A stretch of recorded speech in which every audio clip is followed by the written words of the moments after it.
మేము ఎప్పుడు విజయవాడ వెళ్ళినా మార్నింగ్ 7:40 ట్రైన్ ఉంటుంది కదా, వందే భారత్, దానికే వెళ్తాం మోస్ట్లీ.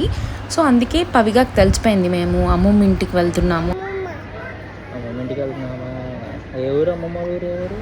నేను ఎప్పుడు ఎక్కడికి వెళ్ళినా స్నాక్స్ క్యారీ చేస్తా, స్వీట్ కార్న్ కానీ, గ్రేప్స్, ఆమ్లెట్, ఇంకా డ్రై ఫ్రూట్స్ అవన్నీ. సో తన్ని ఎంగేజ్ చేసినట్టు ఉంటుంది, ప్లస్ తను ఎంటీ స్టమక్తో వండుకొని ఉంటుంది. ఆ రోజు ఏంటంటే మా చుట్టుపక్కల 6-7 పిల్లల దాకా ఉన్నారు, 1 ఇయర్ చిన్న, 1 ఇయర్ పెద్ద, అలా ఏజ్ గ్రూప్. ఈ లేస్ ప్యాకెట్ ఫుడ్స్ అవన్నీ తింటున్నారు.